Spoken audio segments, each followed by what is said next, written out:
Hey moms, I want to share my story with you today that really touched my heart. Imagine the pain of not hearing from your daughter for months, maybe even years. The anguish, the sleepless nights, the constant worry. This is my story. My daughter had always been the light of my life.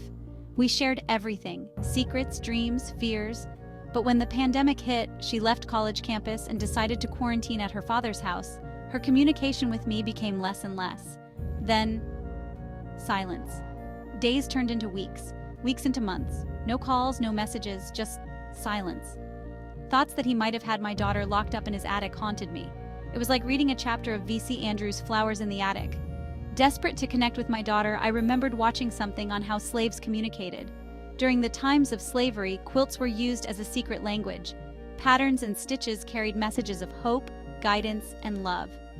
And so, I did not quilt, but I'd use different color sticky notes to paste the light post on the block leading to her father's house. Each piece of sticky paper had secret instructions written on the inner side so no one else could see the message. I'd text her, "Let me know if you see the sticky notes on the light post on your father's block." The first sticky note, I'd instruct her to take the fourth sticky note, and I'll check the following day to see if the fourth sticky note is missing. If the fourth note is missing, then I know she's alive. The next day, I'd leave another note on the light post. "Are you in danger? If you are, text me, yes." I never received a text. It is hard to believe that my heart was bleeding from the grief of not knowing what was happening to my daughter, but no one on the busy streets of Brooklyn noticed. I thought of reaching out to his neighbor, but in Brooklyn, you never know who your neighbors are. I thought to myself, I can't let them know. What if they turned around and hurt my daughter? Being torn between a rock and a hard place, I continued to put the sticky notes. I continued to walk on her father's block on my way from home just to see if I glimpsed my daughter. One Sunday evening, shortly after attending online church service, it was impressed upon me to walk her father's block one more time. I got up and walked by his block. And then, I saw my daughter. She was dressed in black in the middle of summer in her father's backyard. She recognized me behind the mask. Then she did the most childish thing.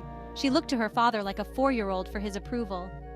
Even more interesting is the way he used his eyes to control her.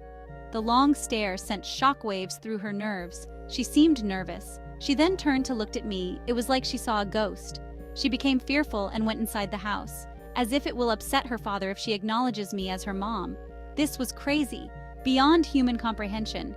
It's as if he had my daughter under a trance, as if she has become his property.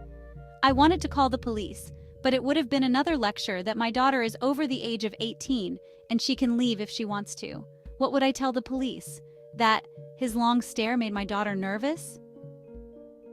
These are law enforcement cops. They do not understand that emotional abuse is worse than physical abuse. I know she wanted to come hang out with me, but she was afraid of her father's reaction. It hurts my heart to see how he had infantilized my daughter and depleted her confidence.